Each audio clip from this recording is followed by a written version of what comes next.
Dans les titres de cette édition, la situation de la jeunesse béninoise aujourd'hui, celle politique et bien d'autres sujets étaient au cœur de l'émission Opinion sur Fraternité FM ce dimanche.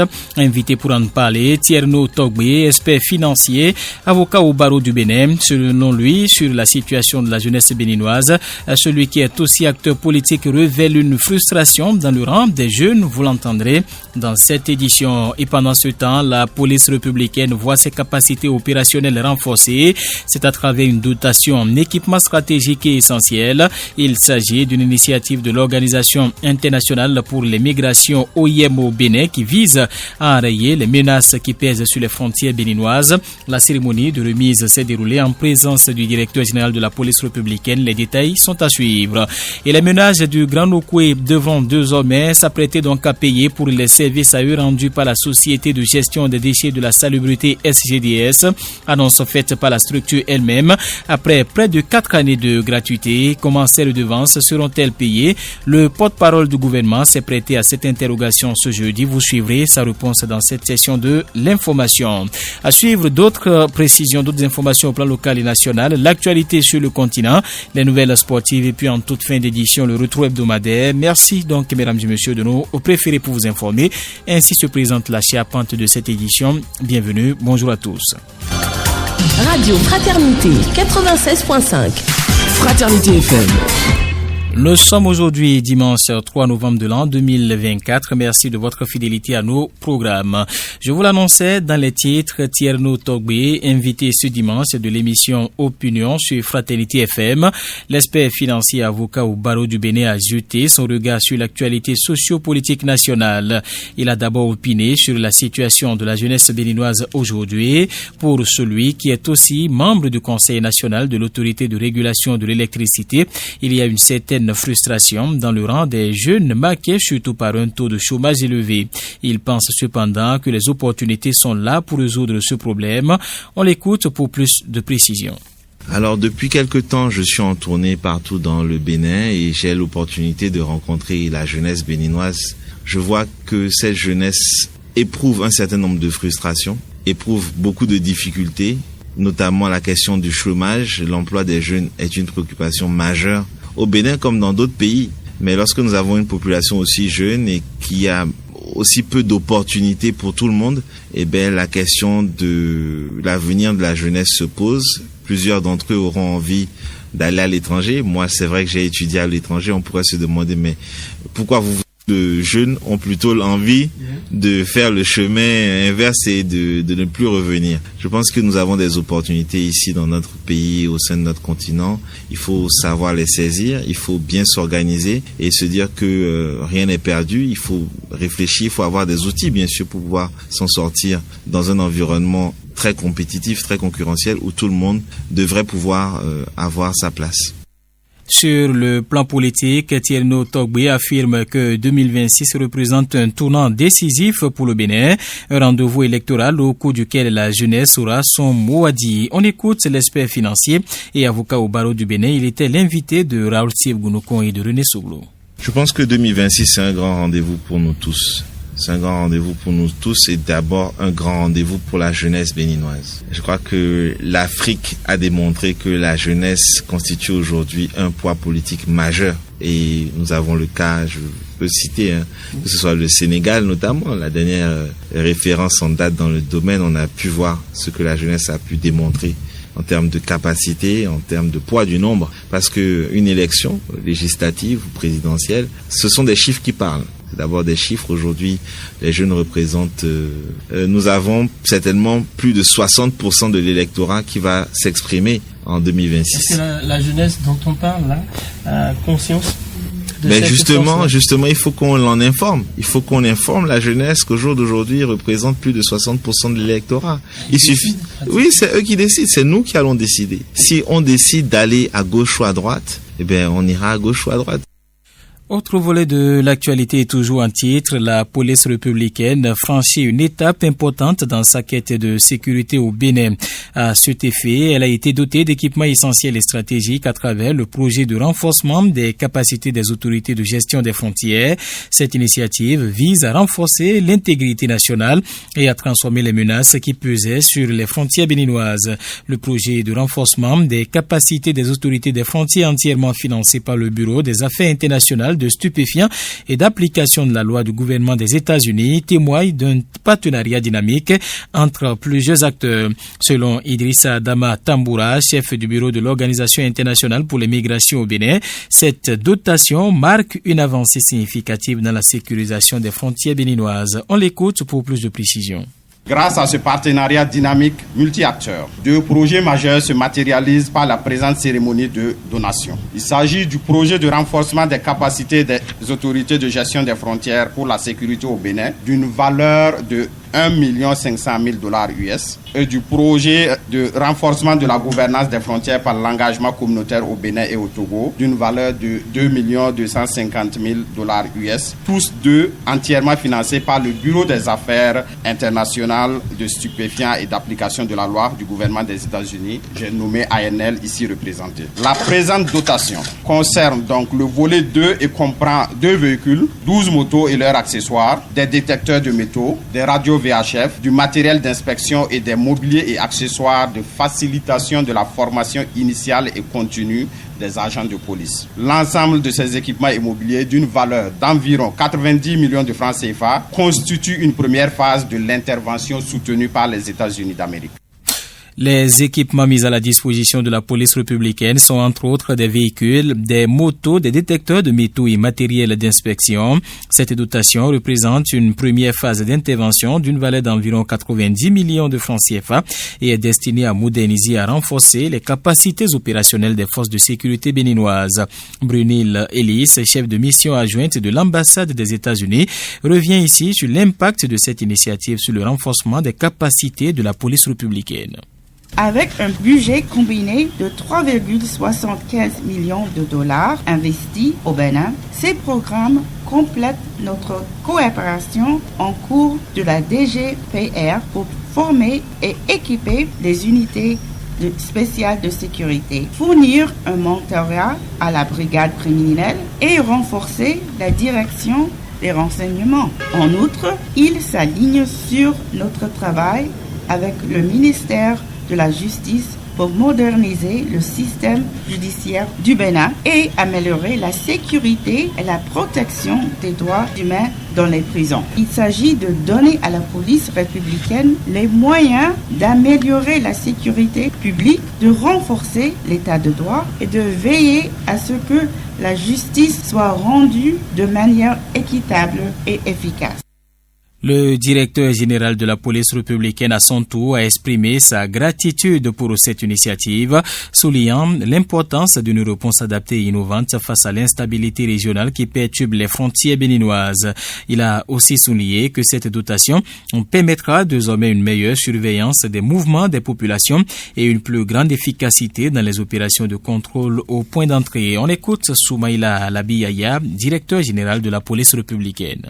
Au nom de la police républicaine, je tiens à exprimer notre profonde gratitude pour cette initiative qui, sans aucun doute, renforcera nos capacités opérationnelles et améliorera la sécurité dans nos zones frontalières. Ces outils permettront à la police républicaine d'être toujours bien informée des mouvements de population et donc d'être plus efficace dans les opérations de contrôle au point d'entrée et de contribuer ainsi à sécuriser les espaces frontaliers et partant tout le pays de manière proactive. Le deuxième volet des projets est le renforcement des capacités techniques et opérationnelles, dont la mise à disposition d'équipements techniques et logistiques, objet de la présente cérémonie. Cette dotation constitue un apport essentiel pour nos unités opérationnelles. Ces équipements, qui incluent des véhicules tout-terrain, des motos, des radios VHF, des détecteurs de métaux, des torches de patrouille, des outils informatiques et des mobiliers, sont essentiels pour permettre à nos personnels d'agir efficacement dans des conditions optimales. Soumaïla Alabiyaya, directeur général de la police républicaine. Autre volet de l'actualité, au nombre des réformes engagées dans le secteur agricole au Bénin depuis 2016 figure la création des pôles de développement agricole. Il s'agit des agences territoriales de développement agricole ATDA reparties dans 7 régions du pays. L'ambition autour de cette réforme est de créer les conditions de la sécurité alimentaire mais aussi dynamiser l'agriculture béninoise. De passage sur l'émission Bilan PAG 2021-2026, le ministre de l'Agriculture, de l'élevage et de la pêche Gaston Kossi-Dossouri est revenu sur les constats qui ont poussé le gouvernement à cette réforme. Selon lui, les centres d'action régionale pour le développement rural cadets installés sur le territoire national avant 2016 ont montré leurs limites. Et c'est pour donc corriger le tir et faire de l'agriculture l'un des principaux leviers de développement de notre pays que cette décision a été prise par le gouvernement du président Patrice Talon. On écoute pour plus de précisions Gaston Kossi-Dossouri, ministre de l'Agriculture, de l'élevage et de la pêche. Dans un passé récent, nous avions les centres d'action régionale pour le développement rural, les CARDER, à la tête des départements doubles que nous avions, les 6 départements, qui pouvaient jouer aussi bien les fonctions d'appui, les fonctions de formation, de renforcement de capacités, que les fonctions de contrôle. C'est difficile pour la même structure de faire les 2 choses à la fois. Deuxièmement, pour avoir plus d'efficacité dans l'action publique, il a été jugé nécessaire de scinder les fonctions régaliennes, les fonctions de contrôle, les fonctions de surveillance, les fonctions d'évaluation, les fonctions de recensement, de statistiques agricoles et d'appui aux organisations professionnelles, des fonctions d'appui. Appui, c'est-à-dire mettre à la disposition des acteurs les facteurs de production dont ils ont besoin, assurer la formation, garantir un peu l'accès au marché, faire les accompagnements nécessaires pour créer de la richesse au niveau des régions. Et pour le faire, puisque nous sommes dans l'agriculture, il faut bel et bien combiner 2 approches, l'approche filière, l'approche territoriale. Les agences territoriales de développement agricole assurent la gestion et la promotion d'une filière spécifique. Elles harmonisent l'approche filière et territoire, précise le ministre de l'Agriculture Gaston Kossi-Dossouri.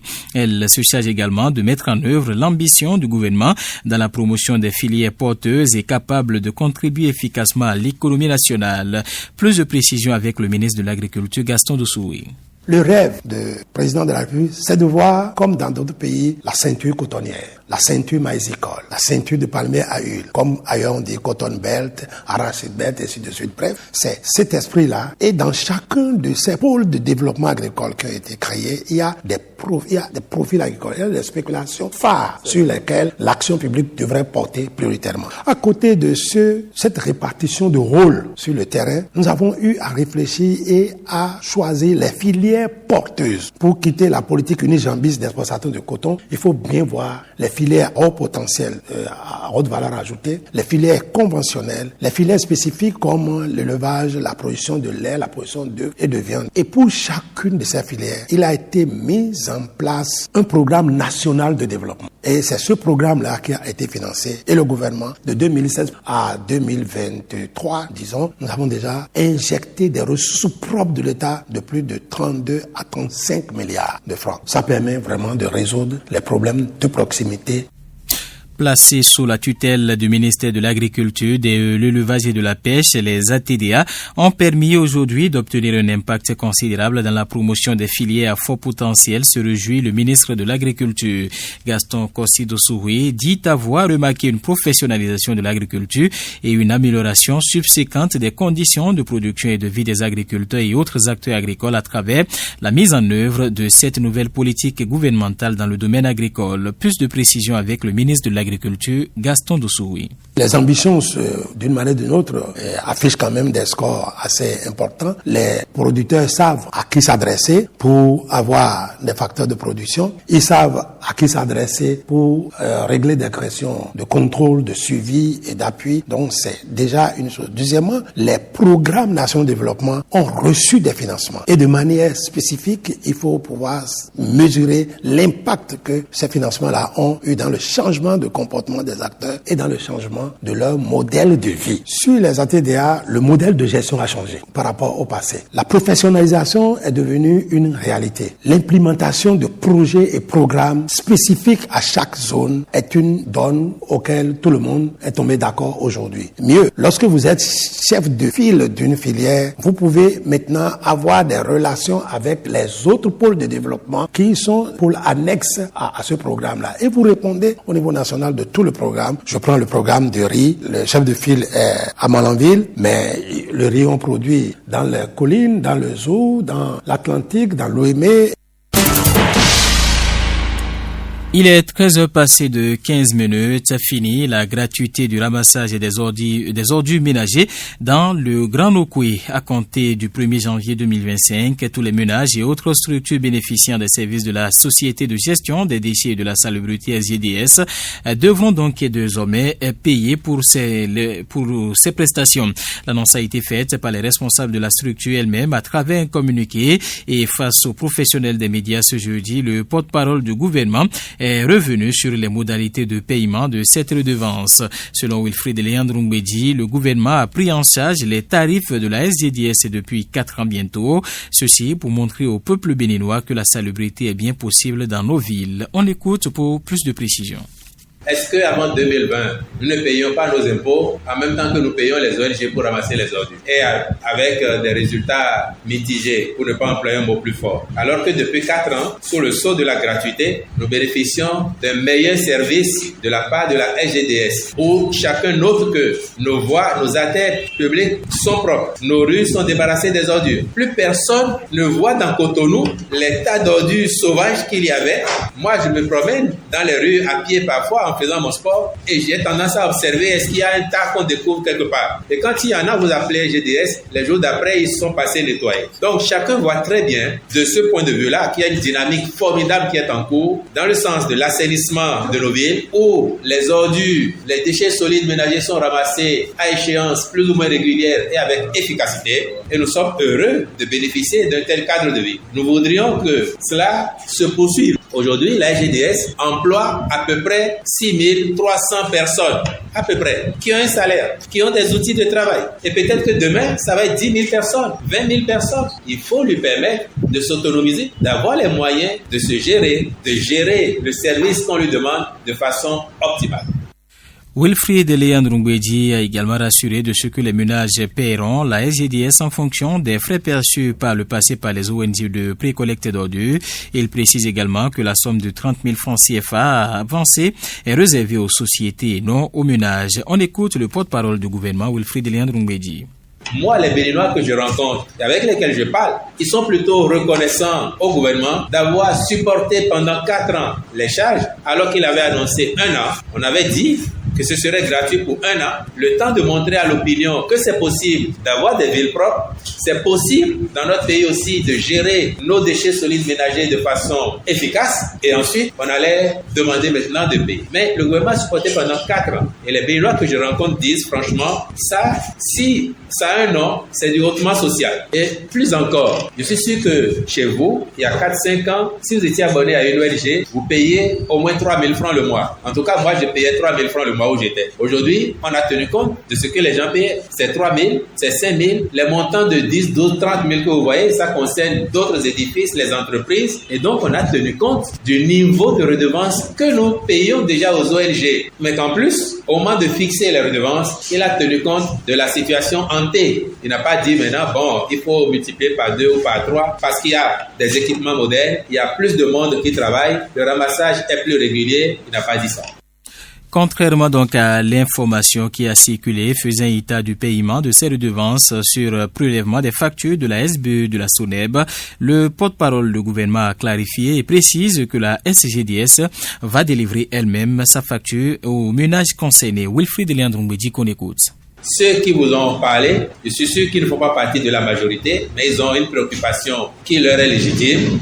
Mais voilà ce qu'il faut leur dire. Et moi, je suis convaincu, je leur fais confiance. Je suis convaincu que parce qu'ils sont satisfaits de ce qui est fait et qu'ils sont convaincus que ça va se prolonger, ils vont s'acquitter des redevances qui leur incomberont pour payer. Et on a fait quelque chose d'autre de fort. Vous savez qu'au départ, on avait envisagé d'adosser les factures de redevance pour le ramassage des ordures aux factures d'électricité et d'eau. Vous vous souvenez? Mais on a fait toutes les réflexions, toutes les esquisses possibles et on a dit non, on va décrocher pour que ce ne soit pas lié à l'eau et à l'électricité. Donc aujourd'hui, les agents de la SGDS passeront nous donner les factures séparées de celles relatives à la consommation d'eau et d'électricité. Et puis, nous serons bien avisés de payer nos redevances pour leur permettre de disposer d'équipements toujours plus performants, de disposer aussi de main-d'œuvre qualifiée pour pouvoir nous assurer le niveau de service que nous sommes en droit d'attendre d'eux et que nous exigeons de par ailleurs, que le gouvernement exige d'eux.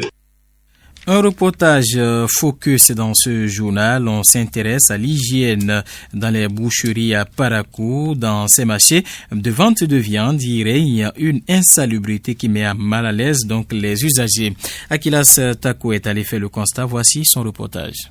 L'entretien zéro, ils viennent tuer le sang, les excréments, tout est là, on ne comprend rien. Il y a aussi beaucoup de mouches. On constate que ces fournisseurs de viande ne portent pas de gants. Ce sont là les plaintes de quelques usagers des abattoirs de la ville de Parakou. Le manque d'hygiène au sein des boucheries, un constat qui n'est pas du goût de ces derniers. Les excréments des animaux, les eaux usées dans les allées, les caniveaux bouchés par les excréments des animaux, c'est le triste constat fait au niveau de ces abattoirs. Les viandes vendues à ces endroits sont considérées comme des vecteurs de nombreuses maladies. Une situation qui n'est pas du goût de l'espoir. Un usager rencontré à l'aide d'abattage du marché dépôt de Parakou. Il décrit la situation et s'en désole. Au niveau de l'abattoir de Parakou, il y a une grande insalubrité, surtout en ces temps de pluie où il y a la boue qui s'est accumulée.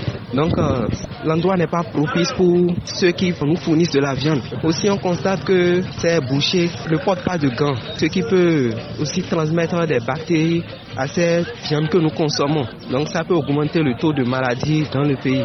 Il y a aussi les déchets au niveau de la voie. Donc tout ça, ce n'est pas propice à ce que nous mangeons. On constate qu'il y a d'abord de l'eau non propre versée par terre. On constate aussi qu'il y a des déchets, des bouteilles, des sachets d'eau qui sont versés partout sur la voie. Adam Soulé Ali, un citoyen résident aux alentours de cet abattoir rancherie. L'abattoir là fait partie d'une entité de ce marché. Nous, les habitants de ces environs de l'abattoir, nous sommes dans la déception totale, jusqu'à dans nos maisons. À cause de ça, aucun locataire n'aime rester avec nous ici. Aucun. Même nous, même si nous sommes là, c'est parce que nous n'avons nulle part où aller. Nous qui avions eu la chance de construire, on est obligé de quitter pour laisser les parents à qui on ne peut pas ramasser pour amener les tantes. Voilà, c'est l'insalubrité totale. Le comité du marché, les bouchers étaient obligés de prendre leurs responsabilités. Et leur responsabilité était quoi? Parce qu'ils ne peuvent pas être là à payer que des impôts, alors que les infrastructures, on ne leur met pas ça en place tel que cela se doit. L'entretien zéro, ils viennent tuer le sang, les excréments, tout est là. Alors, est-ce que cela garantit une bonne santé pour vous qui êtes autour de ces abattoirs-là? Est-ce que c'est encore à dire? Vous avez du mal à respirer. Et c'est comme ça dans nos maisons. La situation est bien connue des responsables en charge de cet abattoir. Mais ils disent que des initiatives ont été mises en place par la municipalité pour rendre propres ces abattoirs. Lafia Ngobisani est le secrétaire des bouchers du marché dépôt. L'assainissement se fait comme cela se doit au quotidien. C'est-à-dire, on a un dépotoir de boue de vache que la mairie vient curer par moment. Et c'est de façon régulière. Pour ce qui est de l'entretien de l'aire d'abattage, on a un agent d'entretien, train d'entretenir, laver l'aire d'abattage. Et pour ce qui est des déchets aux alentours, chaque matin, on arrive à balayer pour assainir au moins le cadre dans lequel nous vivons. La période dans laquelle nous sommes en saison de pluie, souffrez qu'il y aura d'inondations. Et quand on parle d'inondation, il y a un peu d'insalubrité.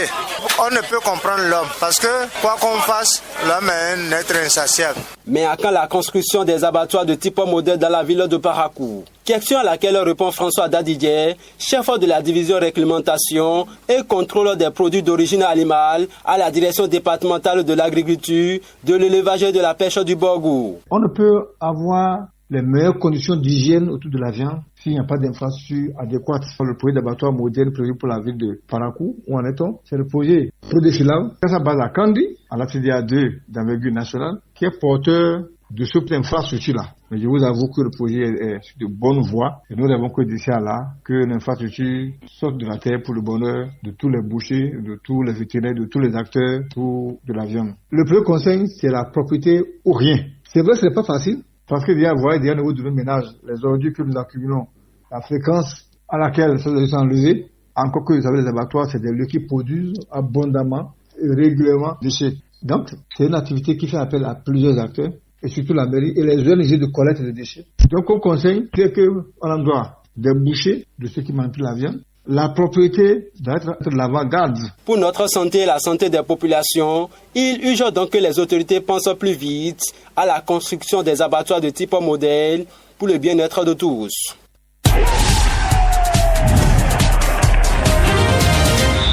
Place maintenant aux nouvelles sportives, mesdames et messieurs. Je suis avec Jacques Debré, bonjour. Bonjour, Pifan Chabi. On démarre par la Ligue Pro, la 6e journée. Les Buffles enchaînent. Belle prestation pour Panthère et l'Ice Police. Oui, la 6e journée qui a démarré ce samedi avec, vous l'avez dit, la deuxième victoire de suite pour les Buffles du Borgou. C'était à Wessé face à Real Sport. 1-0 pour le club phare de la cité des Koboro. On était également la victoire en déplacement des Panthères de Djougou face à Rodio, 2-1. Donc, match disputé à Komé. Abeya a chuté à domicile face à Dynamo d'Abomey, 1-2 à Tchaourou. Dynamique et Boa n'ont pas réussi à se départager, pas de but même dans ce match 0-0 dans la poule B. L'As Police a dominé à Franco Sport, 3-1 à René Pleu 27 à Cotonou 2. La jeunesse athlétique de Ketou l'emporte 1-0 face à l'AS Cotonou à Ketou. Victoire de Asvo 2-0 face au Requin FC de l'Atlantique. 0-0 entre l'USS Craqué et la jeunesse sportive de Pobé. Match disputé à Sémé-Craqué. On parle à présent des éliminatoires du championnat d'Afrique des Nations 2024 quand le Bénin est sorti au premier tour par le Togo. Les Guépards locaux s'arrêtent au premier tour des éliminatoires du CHAN, le championnat d'Afrique des Nations 2024. Après leur défaite de 2-0 à l'aller, les hommes de Moussa Lantoundji n'ont pu mieux faire qu'un nul. Un but partout ce samedi lors de la manche retour disputée au stade Félix Houphouët-Boigny d'Abidjan, mené dès la 4e minute. L'équipe nationale a poussé, mais l'égalisation n'est intervenue qu'à la 90e minute sur un but d'Adam Ramzi, entré à peine en jeu, trop tard pour espérer une opération remontada. Nouvel échec donc pour le Bénin dans cette compétition que les Guépards locaux n'ont jamais disputée. Voilà, on va terminer par la Première Ligue où City et Arsenal ont été battus. Liverpool reprend ainsi donc la première place. Favori pour les titres, Manchester City a subi son premier revers en Première Ligue cette saison à Bournemouth, 2-1 ce samedi. Une défaite qui profite à Liverpool renversant face à Brighton, 2-1 avec un but de Mohamed Salah. Les Reds sont donc désormais leaders avec 25 points, soit 2 de plus que Manchester City deuxième et surtout 7 de plus qu'Arsenal, battu ce même samedi par Newcastle, 1-0 sans victoire en Première Ligue depuis le retour de la trêve internationale d'octobre. Eh bien, le club londonien traverse une période compliquée à suivre ce dimanche à partir de 17h30. Le choc de la 10e journée entre Manchester United et Chelsea. Tottenham affronte Aston Villa un peu plus tôt à 15h. Ailleurs sur le vieux continent, le Bayern Munich a croqué l'Union Berlin 3-0 et reste seul en tête de la Bundesliga puisque Leipzig s'est incliné sur le terrain du Borussia Dortmund, 2-1. Francfort a frappé fort contre Bochum, 7-2. Hugo Ekitike a signé un doublé. Omar Mamouche encore lui a marqué en Ligue 1. Le PSG a fait le job contre Lens ce samedi, 1-0 grâce à Dembélé. Merci à vous Jacques Debré. Sans transition, mesdames et messieurs, on va donc faire le tour d'horizon de l'actualité sur le continent avec Aurel Ouensou. Bonjour. Bonjour à tous. On débat pas le Mali où le pays annonce de criminaliser l'homosexualité dans son nouveau code pénal. Les projets de code pénal et le projet de code de procédure pénale où figure la pénalisation de l'homosexualité au Mali ont été adoptés par les membres du CITEN à 132 voix pour et 1 contre. Le ministre de la Justice malienne a déclaré que désormais, toute personne s'adonnant à cette pratique en faisant sa promotion ou son apologie sera poursuivie. Les détails restent encore Les détails exacts de la peine ne sont pas encore connus. Ils doivent encore être promulgués par la junte au pouvoir. Parmi les autres nouveautés se trouve l'introduction du bracelet électronique pour réduire les incarcérations de la trahison ou encore la répression de l'esclavage par ascendance. Voilà, merci à vous. On reviendra donc à 19h pour parler du Sénégal où les manifestations sont en cours contre la pollution atmosphérique. Voilà, mesdames et messieurs, ainsi se referme donc cette session de l'actualité. Merci de votre fidélité à nos programmes. Sibel Lessotamiga était à l'édition. À la partie technique, Christian Avosset tient devant ce micro pour la présentation. Je suis Epifan Chabi. On vous laisse en compagnie du retour hebdomadaire. On revient tout à l'heure dès qu'il sonnera 19h pour une autre session de l'actualité. Belle écoute du reste de nos programmes. C'était le journal sur Fraternité FM.